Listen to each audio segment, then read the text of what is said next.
आज ही Doubtnut app download करें। Doubtnut पर होगा अब आपके सभी मैथ्स, केमिस्ट्री, फिजिक्स और बायोलॉजी डाउट्स का सफाया। बस अपने क्वेश्चन की फोटो खींचो, उसे क्रॉप करो और तुरंत वीडियो सोल्यूशन पाओ। Download now.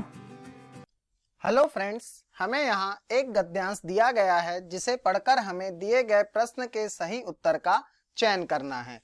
प्राचीन भारत में स्त्रियों की सामाजिक परिस्थिति से संबंधित अधिकांश अकादमिक अध्ययन ब्राह्मण साहित्य पर आधारित हैं। इस साहित्य में धार्मिक और वैधानिक बिंदुओं पर मुख्य रूप से चर्चा की गई है।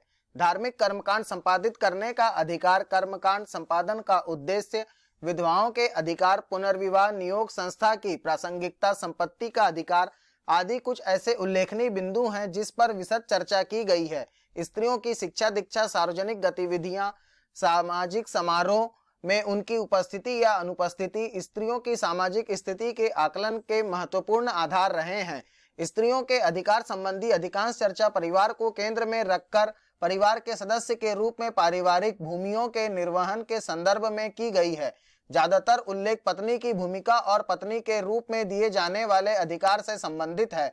ऐसे संदर्भ न के बराबर हैं जिसमें समाज के एक स्वतंत्र सदस्य के रूप में स्त्री के अधिकारों की चर्चा की गई हो या उस पर विचार विमर्श किया गया हो। गणिकाओं को इस संदर्भ में अपवाद माना जा सकता है, किंतु ब्राह्मण साहित्य पितृवंशी समाज में स्त्री अधिकारों को संदर्भित करता है। गणिकाओं को इस समाज का अंग नहीं माना गया है। चूंकि स्त्रियों की सामाजिक आर्थिक परिस्थिति का ये पूरे प्रारंभिक विवेचन ब्राह्मण ग्रंथों पर आधारित था, इसीलिए यह सिर्फ ब्राह्मणवादी नजरिए को प्रस्तुत करता है, ब्राह्मणेतर श्रमिक नजरिए से हमें परिचित नहीं कराता। इसीलिए ऐसी कोई अवधारणा बनाना कि समाज में इन नियमों का शब्दशः पालन होता रहा होगा गलत होगा। वास्तविक समाज निश्चय ही इन ग्रंथों की अपेक्षाओं के आदर्श समाज से अलग रहा होगा।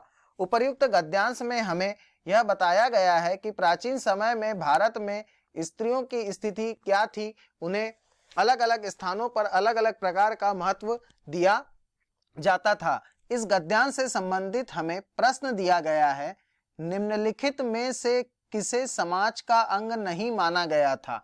इसके हमें चार उत्तर दिए गए हैं। पहला उत्तर दिया गया है स्त्री, दूसरा उत्तर दिया गया है पुरुष, तीसरा उत्तर दिया गया है ब्राह्मण और चौथा उत्तर दिया गया है गणिका। तो इस प्रश्न से संबंधित हमारे गद्यांश में दिया गया है, गणिकाओं को इस समाज का अंग नहीं माना गया है। इस प्रकार हमारे प्रश्न का सही उत्तर क्या होगा कि इस समाज का अंग नहीं माना गया था किसे, गणिका को। तो यह हमारे प्रश्न का सही उत्तर होगा।